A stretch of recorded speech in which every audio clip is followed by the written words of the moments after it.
Welcome to Voices of the Community, which explores critical issues facing Northern California communities. We introduce you to the voices of community thought leaders and change makers who are working on solutions that face our fellow individual community members, neighborhoods, cities, and our region. This is George Koster, your host. This episode is part of our series exploring COVID-19's impact on nonprofits and small businesses in the San Francisco Bay Area. Back in April of 2020, when we decided to create this ongoing series on COVID-19's impact, first on nonprofits and then on small businesses in the San Francisco Bay Area, we, like you, had no idea how long the pandemic would go on and what the health and economic impact would be in our community. Going into 2021, the pandemic is now killing more people, shutting down more nonprofits and small businesses, along with wiping out the livelihoods of families, neighborhoods, and communities.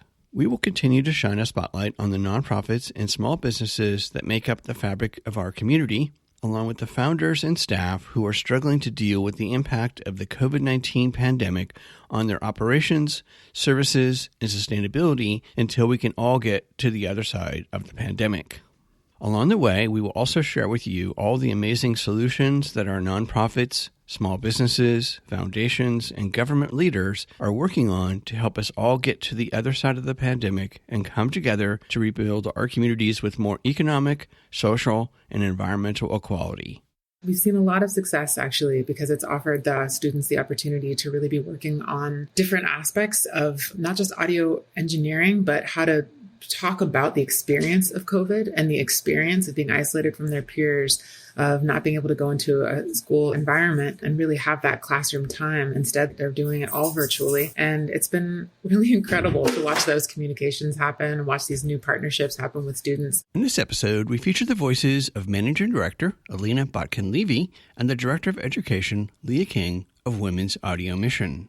Women's Audio Mission is another one of our unique nonprofits that provide both skills training and a global learning community that empowers women and gender diverse individuals to develop, produce, and share their stories and the stories of our fellow community members, as well as build career pathways into the audio production ecosystem. I'm joined remotely by Leah King, the Director of Education, and Elena Botkin-Levy, the Managing Director of Women's Audio Mission. And thanks for being here, Leah and Elena. Thanks for having us. Yeah, thank you. I'm going to have Elena provide an overview to our audience of who is Women's Audio Mission, and then what are some of your key programs, and who would you say is kind of the profile of people who participate in Women's Audio Mission? Sure. And thanks for having us again, George. Happy to be here. So WAM, as we call it, or Women's Audio Mission, we just turned 18. So we had an 18th birthday just a few weeks ago, which is pretty exciting. We're now in adulthood. And we were formed, and really our mission is addressing two really critical issues. So one is that it's less than 5% of the people that are creating the sounds and the music and the media, all of the things that make up the soundtrack to our lives every day, are women or gender nonconforming folks or gender diverse individuals. And it's less than that 5% that are women of color making these sounds in the soundtrack of our lives. And we see that as a real issue. And then the other piece of it is that there's also been this decline in women and girls enrolling in STEM college programs. It's 70% since 2000.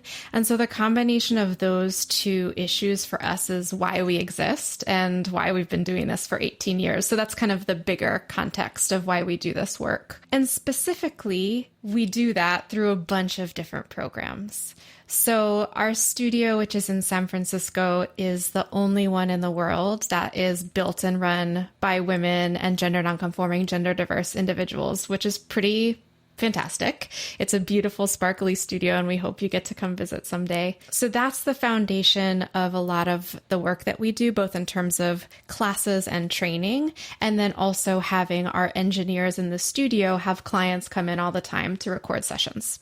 So our studio is one aspect of what we do. Girls on the Mic, which Leah will talk way more about, is one of our favorite programs, which is working with girls, specifically middle school and some high school, free after-school training that teaches basic audio technology production skills and launches them hopefully into careers in the future. Our internship program works with interns, generally early career or college age, that are looking for community and training, and they support in the Girls on the Mic classes, and when we're in action in the studio, are helping out with all of the studio sessions and getting training. And then we have our adult ed programs, which are training in our studio, hands-on, obviously it's virtual now, for folks that are looking to be part of the WAM community and get into the industry.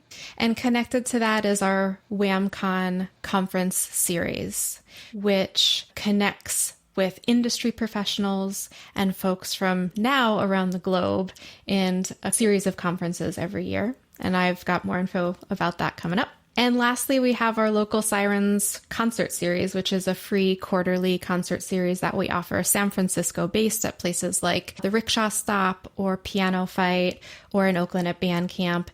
And that highlights local women, gender nonconforming artists that work with us and partner in the studio and highlight the incredible work that they do. So it's a broad range of work that we do, all focused on kind of those critical issues that I named in the beginning and really thinking about training and education as the tool for making those changes. And Leah, would you like to talk a little bit more about the Girls on Mic program? Yeah, so as the Director of Education, I run both our youth and adult programs. And I'd say that probably one of the most exciting and also tangibly impactful programs that we have is the Girls on the Mic training series for youth. And we have a number of different classes that we teach, but predominantly it's audio education and audio recording and engineering. And since COVID, we've been able to pivot to doing all of that virtually. And so through web-based platforms that are completely accessible via Chromebook or tablet, phone, if that's how students are joining our classes, they're able to do multi-track recording, a variety of different kinds of sound design, production, and mixing, and then real-time collaboration with one another to create really fabulous projects that we then have them perform at showcases every season that are live streamed on our YouTube channel. So it's been a really thrilling process to get to work with so many different students and help them create beats, songs, podcasts, coded their own music. They're creating music for film, TV, video. Anime has been a very popular topic as well. So it's very dynamic and it's changing constantly to really be as responsive as possible to our students, where they're at, what they're interested in, and what our technology is capable of. You mentioned that you pivoted, like everybody, and then everyone loves that word, have moved everything onto online learning. How has COVID-19 really impacted the work of Girls on Mic, but just the programming in general? Yeah, it's definitely impacted all of our programming. So initially, we did offer the opportunity to all of our students to come to our studio that Elena mentioned earlier, and they were able to have hands-on training in studio and really get involved in all the different aspects of audio production and engineering. We also had a lot of gear that we bring to the schools for students to try as well. And so since COVID, we've been able to partner with a bunch of different online resources to do exclusively web-based programming. We offer all of our classes on Zoom, but then we're also able to give people on-demand courses. So through Google Classroom, and then also just through emails, and giving everybody a sort of curriculum, a pedagogical approach that they're allowed to just access at any time that works for them. And we've seen a lot of success actually, because it's offered the students the opportunity to really be working on different aspects of not just audio engineering, but how to talk about the experience of COVID and the experience of being isolated from their peers, of not being able to go into a school environment and really have that classroom time. Instead, they're doing it all virtually. And it's been really incredible to watch those communications happen, watch these new partnerships happen with students who are even in different schools than one another. They're able to do this collaborative projects that previously they probably would not have been able to do because it would have been in person. So virtually, we actually are seeing some different kinds of opportunities as well. And Elena, how from a more of a global aspect of operation, because so much of what WAM does really has been in person? Absolutely. And I know you think that word is being overused, but it's so true. The pivot is very real. And that was part of our story too, in making that pivot. And so, yeah, just like Leah said, everything went online. And so we were able to, both with the Girls on the Mic program, but almost everything else transition to online. So we did a whole series called WAM Everywhere that were educational workshops and trainings that were available to our full network and certain member base. And we also offered those free online, and they're still up on YouTube. So folks can go and check those out, and they're pretty incredible. And then also through the WAMCon conferences, which typically we've done in person in Nashville and Boston and LA, we transitioned those online, and it opened up this global reach and this global audience that we hadn't been tapping into or connected to before. And so we had over 700 people at the online versions of the WAMCon conferences, and folks, I think it was over 15 countries attend. And that was pretty incredible, just in thinking about our network and our connections and the global potential and impact that we can continue to grow and have. So that's been pretty profound for us in thinking about the transition of hands-on learning to, as Leah said, the virtual and the digital space. And it sounds like it was really a wonderful opportunity, Leah, to use the moment to do more storytelling, and in a sense, really to talk about the impact of that isolation, which mental health has become more in the forefront than ever before. Yes, it's definitely giving a big opportunity, because it's like we are interested in building engineering skills. We want to be sure that students feel that they have the capacity to really shape the sounds that they hear in their lives. And we want to be sure, as Elena was saying earlier, that we're really advocating for increased representation of girls and gender expansive folks in STEM fields. And so there's lots of different lenses with which you can approach that. And so there could be the lens of storytelling, the lens of songwriting, or the lens of community building, personal empowerment. All of that really comes into how we approach our pedagogical development. And we're able to really, to use the word again, pivot to different components of education with each new thing that COVID brings our way. And also to speak to the adult component of it, we've seen a lot of folks who are just interested in expanding their skill set with this increased amount of time that they have, or they want to maybe do a career change, or this is something that they've always wanted to learn more about. And they're interested in, telling their story or figuring out how to really advocate for themselves in a personal context. So much like what all of us are doing right now, we're in our own home spaces and using our own home studios in order to get our voices out there. People all over the world want to do that. And so we've definitely seen an increase in registrations for our adult education classes.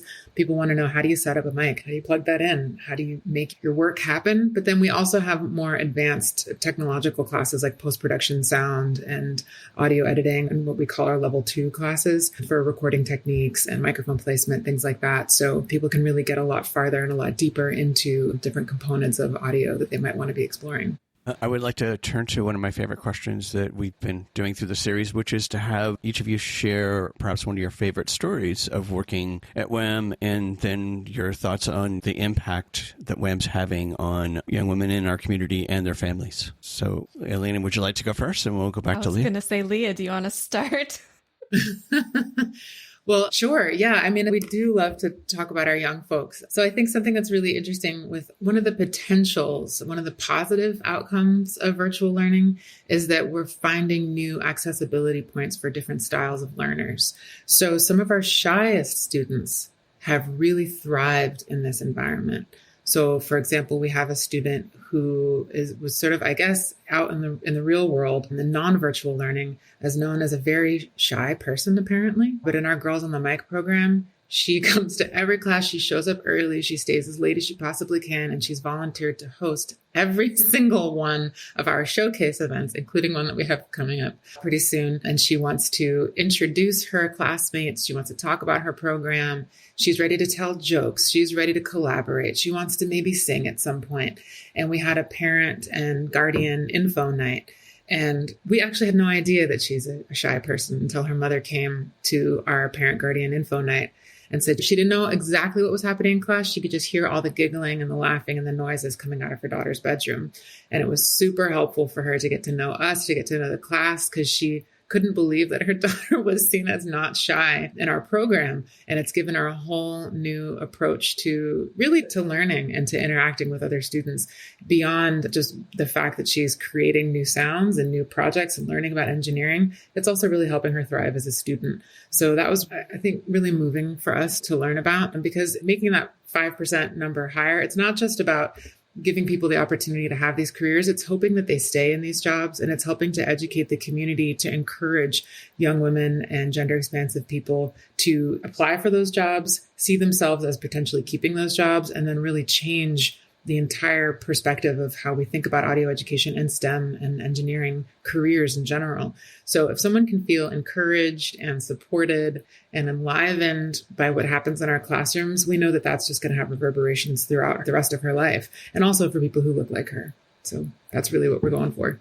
Thank you. Great story. I love that story. So it made me think of kind of in the pre-pandemic times when students could come into our physical studio space. And there's a similar transformation. There's a couple times I can remember where students walk into that room and see this massive console and equipment. And it's intimidating for me, like that can be a scary space. And those moments of both demystifying, but also when they can put their hands on a fader and move the knob and then affect something and their friend is on the mic, like that specific tangible moment of feeling like just exactly what Leah was saying, like seeing yourself in this space. There's a great quote that one of the young people gave one time, which is like, I see myself as a boss in this space. Like I see myself here. And that, I think Leah just said it, like that's the gold right there, is that ability to see yourself in the position and then learn the skills to be able to do it. So I think that's a really special, magical moment in those times. And I'm excited for the days when we're back in the studio doing the hands-on and now incorporating all of the virtual and extended learning that we've been able to do.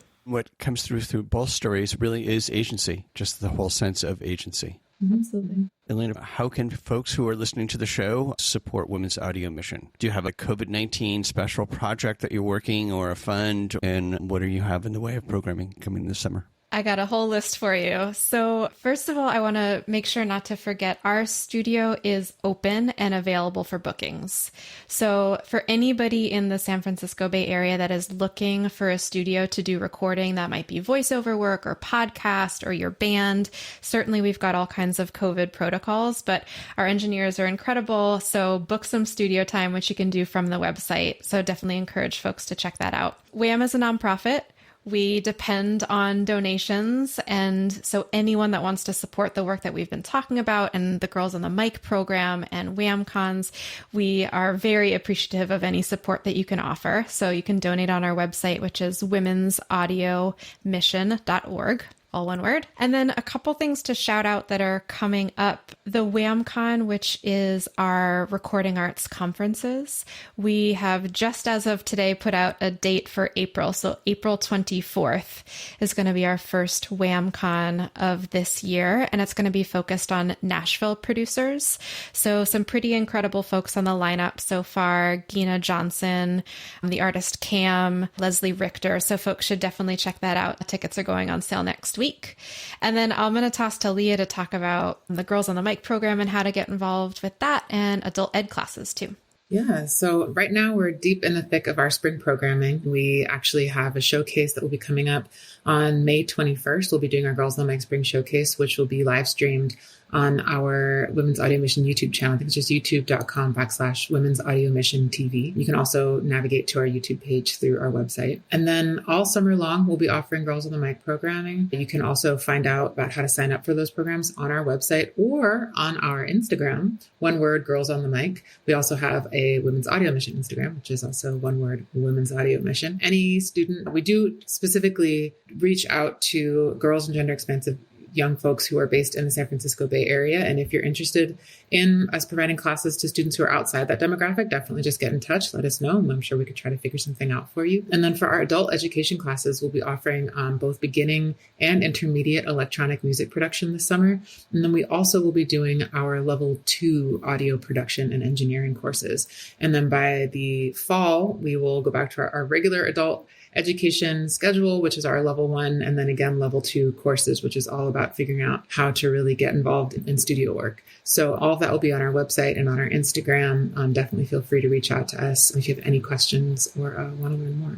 Elena, we have talked about Girls on the Mic, which is a younger demographic, and you do have some adult education. But with regards to the impact of WHAM, I would say on the larger performing arts community in San Francisco, talk a little bit about essentially workforce training almost and helping people who not only participate in one of WHAM's programs, but can conceivably get placed in jobs. So I think that's an interesting part of your story. Yeah, it's really exciting. I mean, at one point, WHAM had placed folks, either interns or folks in our field, in all of the performing arts spaces in San Francisco. So in terms of impact in the San Francisco environment, that I think has been a real asset that WHAM has brought in really placing women and gender expansive folks specifically in the industry in San Francisco.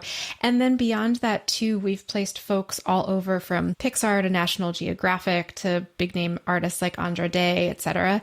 And so the internship program is a big piece of that. And so we bring on cohorts of interns every semester. Again, it's one of those things that we have transitioned to being an online program for now and maybe into the future. And so interns are gaining both the technical skills and the confidence and the support to be applying for, like Leah was talking about, this full range of careers in the industry and really exploring all of the different careers. Because a lot of the interns are coming in specifically from college programs where they're getting trained, but there's such a wide expanse of jobs and professions and pathways in this wider industry. And so thinking about all the ways that we can support them in both knowing about the jobs, applying for, having the confidence and skills to be successful is a big part of that. And so definitely the internship program is a great way for folks to kind of get access to that support. And the other way is for folks to become a member of WHAM, which they can also do on our website. And as a member, you get a job board every other week that's curated. So it's a specific insight into that wide expanse and array of jobs that we're seeing, get all kinds of perks in terms of the WHAM community and codes for special products. So another access point for folks as well.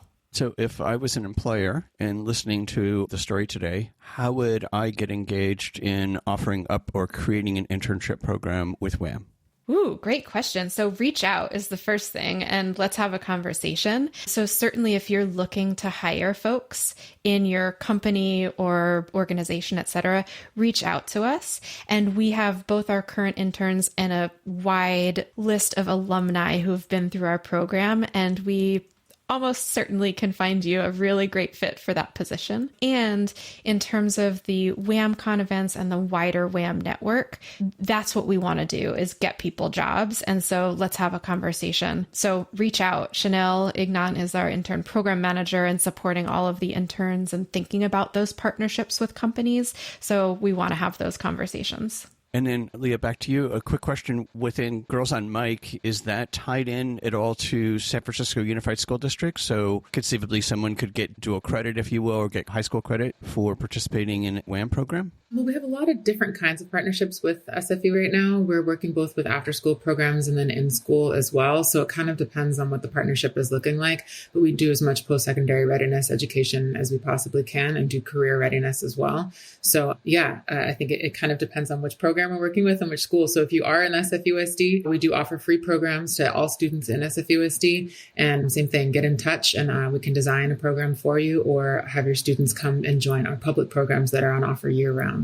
Great. So final question for each of you. Out of our proverbial now 1 year as of today that we shut down officially for COVID and the subsequent economic meltdown, what do you feel are some of the good things that could come out of this situation to help more people engaged in WHAM programs? I think, as we mentioned earlier, just increased connectivity and increased accessibility to these different forms of getting involved in audio education.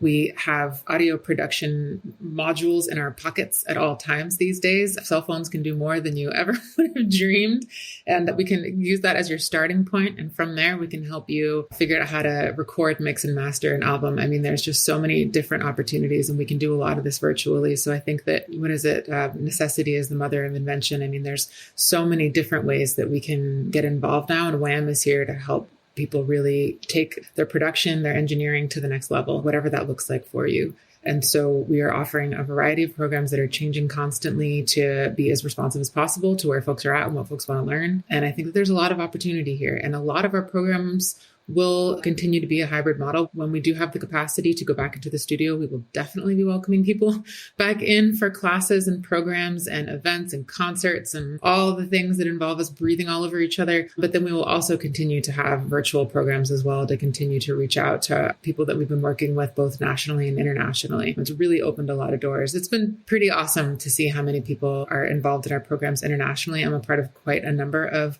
women's empowerment organizations that are based abroad. And a lot of the programs that we offer have been super popular with people. So we're definitely going to be maintaining those connections. So I think we've opened a lot of doors here, and we'll definitely keep them open beyond COVID. And Elena? Basically ditto to Leah. I think that all of that, it's been, a really hard year, and we've learned some things. And I think that word connectivity really rings true for me, and thinking about as we move into those spaces where we're in person again together, how do we continue, just like Leah said, in this wider audience, and thinking about the work that WHAM does in these expanded and extended ways. So it's exciting, both from Girls on the Mic to Adult Ed to the studio to WHAMCon to the internship, all of the ways that our web has really grown and morphed. So that's a positive thing. Thank you. That was really great. So is there something that I haven't asked you that you would like to talk about? Feel free to donate on our website at any time. If you're hearing this and you aren't sure what else to do next, follow us online, follow us on Instagram, Twitter, like our Facebook page, make a donation or get in touch. Even if you just have some questions and you want to know how to get involved, just let us know. We're here. Okay. Great. So thank you, Leah and Elena, for sharing Women's Audio Mission's work today. We'll make sure that listeners have your contact information, website, and social media so they can follow Women's Audio Mission's work and not only follow it, but get engaged, take classes, and hopefully when we come out of our deep freeze, do it in person. Please stay safe and healthy out there as we work our way through this very strange new normal. Thanks, sir. Yeah, thank you so much. That's it for this episode of Voices of the Community. You've been listening to the voices of Leah King, the Director of Education, and Elena Botkin-Levy, the Managing Director of Women's Audio Mission. For more information about Women's Audio Mission, go to womensaudiomission.org, where you can find out more about the Girls on the Mic program, become a member, and sign up for both adult ed classes and upcoming summer classes. While you're on their website, you can support Women's Audio Mission by buying tickets to the WHAMCon virtual Nashville event on April 24th and find out more about the Girls on the Mic Showcase program on May 21st, as well as book their studio and hire their interns.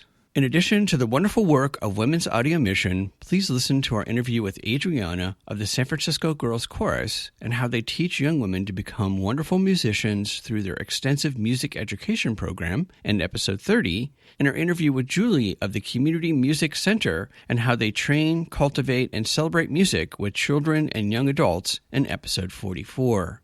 With the recent announcement that indoor performing art spaces will be reopening in April, please tune in to next week's show with researchers David McGraw and Meg Friedman to discuss their survey of performing arts workers to find out how our performing arts workforce is dealing with the pandemic. We hope that you enjoyed the insights, points of view, and personal stories from the voices of changemakers and their nonprofits and small businesses featured in this series. To find out more and get engaged with the nonprofits, small businesses, and staff members featured in the series, please go to my website, georgecoster.com, and click on Voices of the Community to find links to the extended versions of these interviews and to listen to the entire series. After listening to these stories, we hope that you will consider making a donation and volunteering to provide a hand up to your fellow community members. I want to thank my associate producer, Eric Estrada, and Casey Nance at Citron Studios, along with the wonderful crew at the San Francisco Public Press and KSFP.